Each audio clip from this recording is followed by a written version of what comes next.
In this video, I'm going to teach you about the basics of cameras from a non-professional standpoint, because whether you're a music creator like me or a business owner like me, you need awesome visuals, photos, and videos to tell your story. But you aren't really using cameras as the main aspect of your business. It's completely secondary to everything else you're doing. And this differs from the way that camera stuff is usually covered on YouTube. A lot of people are doing photography professionally or videography professionally. So that's the perspective that I'm going to teach you from. Let's get into it.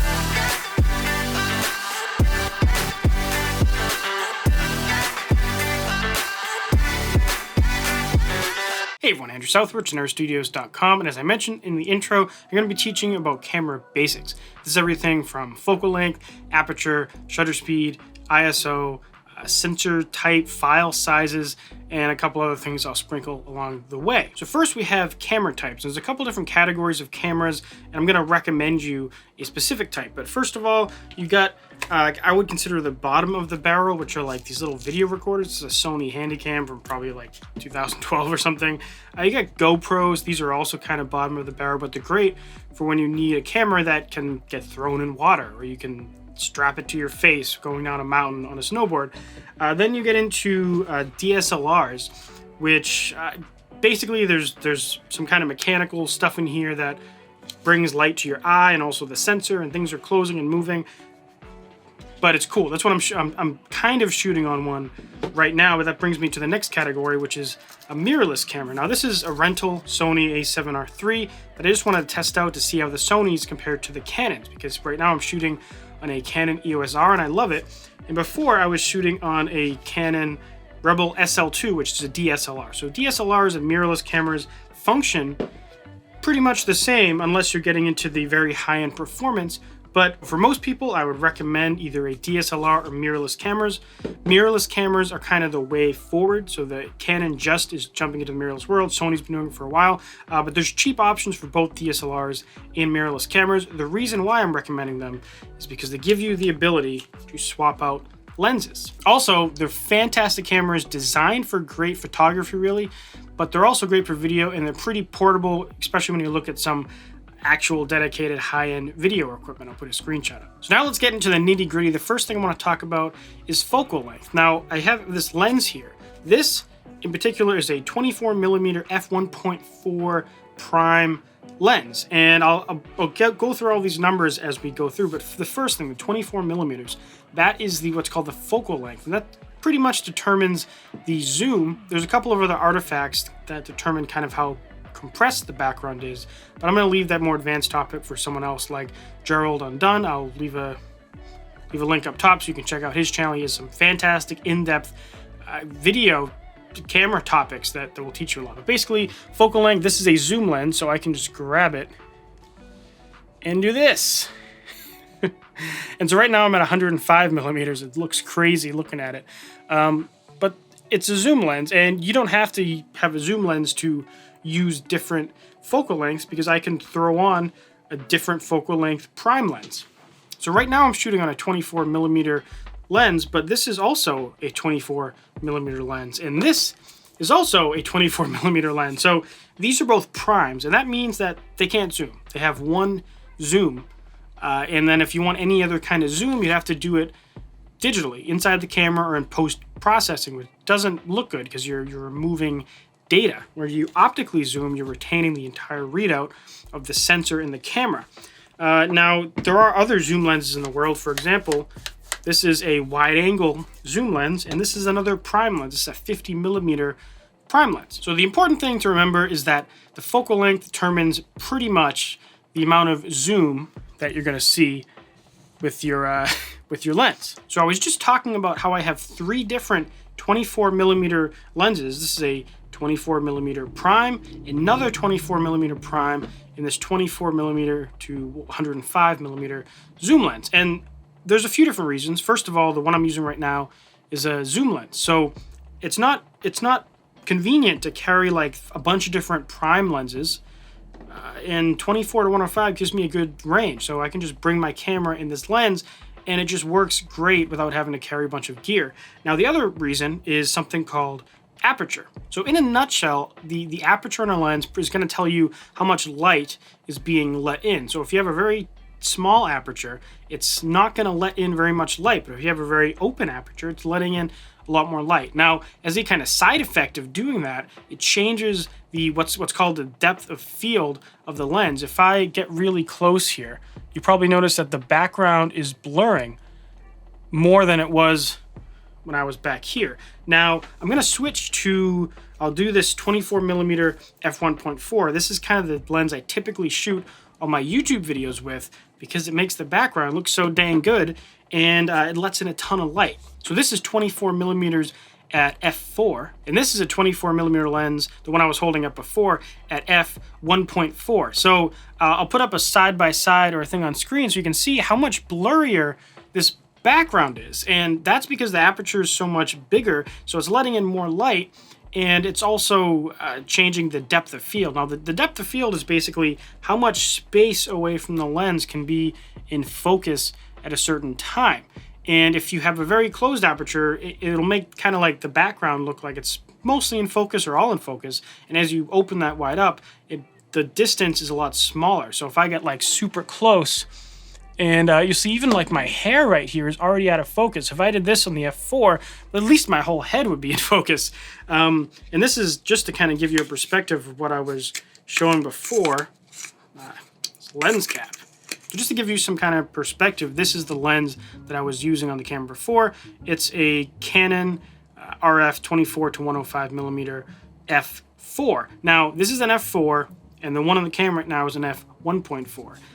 The bigger the number, the smaller the aperture. It's like a fraction. It's usually written as like f/, but just know that the closer the number is to 1, or the smaller it is, the bigger the aperture is. So it's letting in more light and creating a shallower depth of field. So while the lens I'm using right now is letting in a ton more light, you'll notice that the shot's not any brighter, and that's because I'm using other settings to counteract that. I'm actually going to bump this up to f2 because I find that it's too much. The depth of field is just too tight, and I'm having to extend my ISO. So we've talked about the focal length, which is kind of like the zoom in and out of the lens. We talked about the aperture, which is pretty much about how much light the lens lets in, and also how big that depth of field is. To control the amount of light in your shot, you have the shutter speed and the ISO left out of that equation. So when you're shooting video, there's kind of an interesting thing that comes up, and that's you're shooting a video is really just a sequence of a bunch of pictures. So I'm recording this right now at 24 frames per second, and I won't go into like the super nitty gritty about this, but basically anytime you're shooting video, your shutter speed, which is the amount of time that the sensor is being exposed to light, is going to be twice as fast as your shutter speed. So if I want 24 frames per second, I want to only have it open for 1/50th of a second instead of 1/48th, but it rounds in the camera to 1/50th. And if I was shooting at 60 frames per second, I would want that shutter speed at 120. I think in the camera it goes to 125. You just get the closest. And the reason why you do this is because it all comes down to motion blur. We're used to going to the movies and seeing movies playing back at 24 frames per second. And the reason this is because if I go like this, you'll see that it's blurring. If I had the shutter speed much faster, it's not going to be much blur.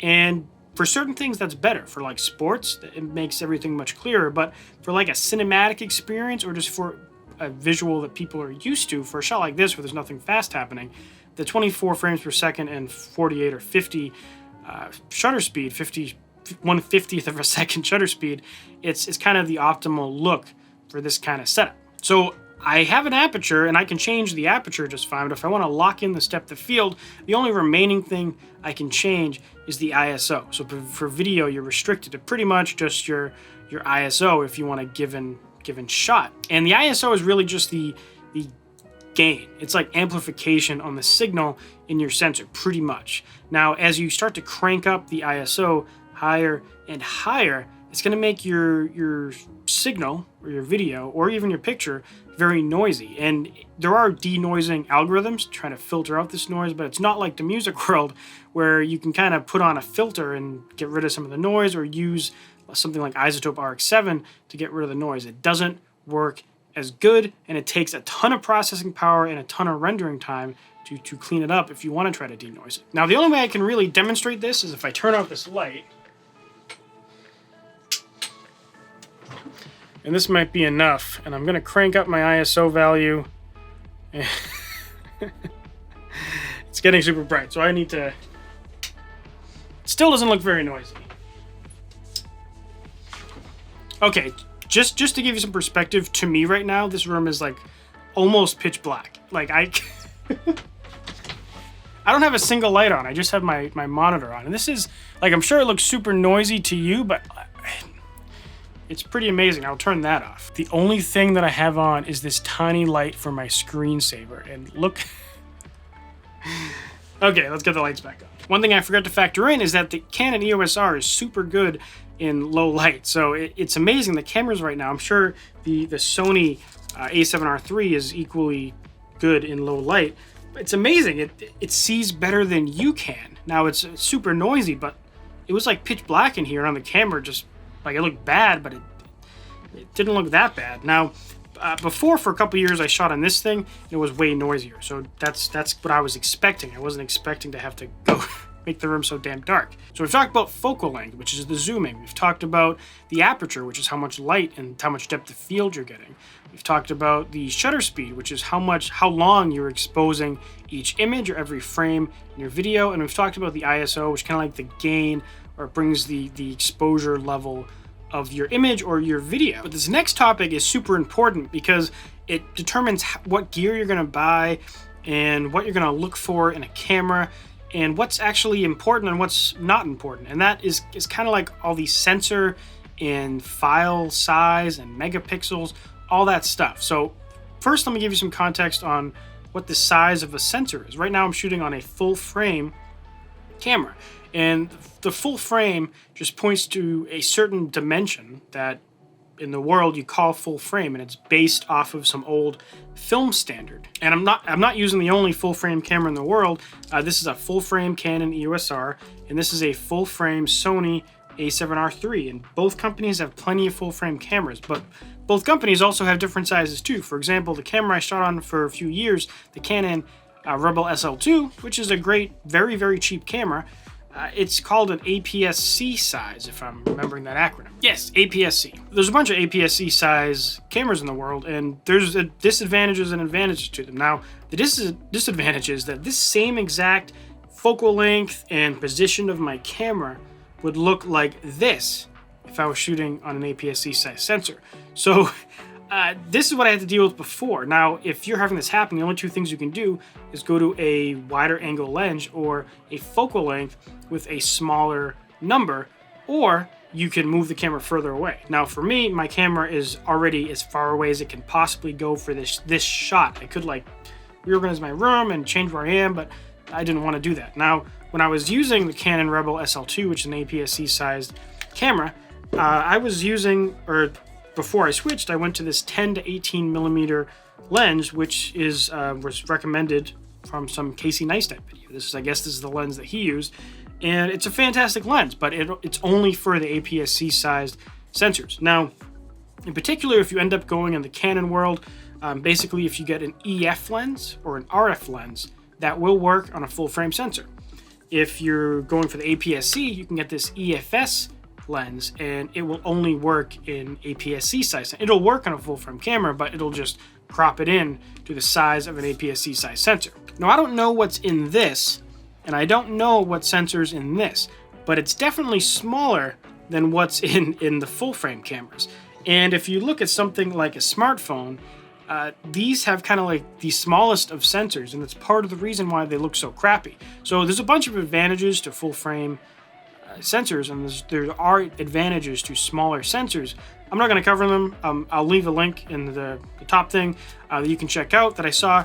That was very, very informative to the different disadvantages and advantages of smaller sensors. And related to the size of the sensor is the megapixel count of the camera. And this number is blown way out of proportion when you see it on something like your phone. You know, all these companies are bragging, oh, this company's coming out with like a 42 megapixel camera on sensor on their camera, and this one, you know, I think this is probably like a 12 megapixel camera. But the thing is, it's not the most important thing in the world. It is an important value because if I shoot this on this camera, this is like a 31 megapixel camera, I can zoom in like a ton and it'll still look good. On my phone, if I take a picture, I can't zoom in that much. It starts to look crap pretty fast. On this, I could zoom in by like a factor of 4. I'll put an image on the screen and then I'll zoom in by a factor of 4 and you'll see that it still looks pretty good. And then I'll put a picture on the screen of my phone, a picture that I took with my phone, and I'll zoom in by a factor of 4 and you can see the difference. Now things get more advanced because you can have things like the actual area of individual pixels influencing the quality, because if you have a bigger pixel, that pixel is letting in more light. So while it is good to have a lot of pixels to zoom in, the quality of each pixel can be hurt because it's smaller. And then of course you have to record the data from those pixels, so the file sizes gets much bigger. Now the big caveat to all of this is that when you're looking at something like video, the megapixels of a camera don't matter nearly as much because there's things called the video resolution, which is like if you're shooting in 720p, 1080p, 4K, 6K, 8K. It's when you do, hold on. So I'm just getting a calculator open. Now, the reason I'm doing this is because if you look at the megapixel count of a camera, when you say something like 31 megapixels, that means you have 31 million individual pixels. Now, if you look at something like 1080p, that is 1920 by 1080. It's what I'm shooting this on right now. That only comes to 2.1-ish megapixels, or 2.1 million pixels. And so I'm shooting on a 31 megapixel sensor. That doesn't mean that my video file is 31 megapixels. Cameras do a whole bunch of stuff to turn a full frame view into what's the actual video size. And there's different methods. I'm not going to go into it because it's a very advanced topic that I don't fully understand. And then if you look at something like 4K, which is 3840 by 2160, and we do that math, you get 8.3 million pixels, which is only an 8.3 megapixel sensor. And that's why your phone can shoot 4K video with no problems. Probably has a 12 megapixel sensor, so the pictures look better than the video, but it can do 4K resolution. Now, if I was using this sensor and a full readout of the sensor, that would be like 8K or something. And it can't do that. Now, the reason why this camera can't actually do that is because it can't capture all of this data that it would, all 31 megapixels, and do that 24 frames per second and store it in the same way that it can for a photo. The file sizes would be completely crazy, and everything about the camera would have to be sped up to process all of that data. So they do things to reduce that data. And for video, 4K looks pretty great. This is shot on 1080p, and I upscale the final product to 4K for another reason, which is called bitrate. And let's talk about that now. So the reason why I upscale my 1080 footage before uploading the video to 4K is because YouTube allows you to use a higher bitrate when uploading in 4K. And then when you play that back in 1080p, it still looks much better. And bitrate is exactly what it sounds like. You have a certain amount of megabytes per second or megabits per second that are being recorded. And even though you have like 24 frames per second of a certain video resolution, not only are there different compression algorithms that determine how the video is played back, but there's also different quality of how the actual images are stored. And it's just a sequence of images that make video, but the amount of data you can cram in per second is going to drastically influence the quality of your video. So if you look at cameras, another big factor to consider is what's the bitrate of this camera, what's the bitrate of that camera, and what's the bitrate of this camera. It's not all about the megapixels, and it's not all about if it's full frame, it's not all about whatever. There's a lot of different factors that play into this, which is why I made this video in the first place. All right, so I think that just about does it for this video. I hope you found it helpful. I know it was a lot of information, but feel free to ask me any questions you may have in the comments. If you want to see this cool video I did on Spotify marketing, click this link thing here, and then if you want to see whatever YouTube thinks you should watch, click there. Rate the video if you enjoyed it, and subscribe. See you in the next video.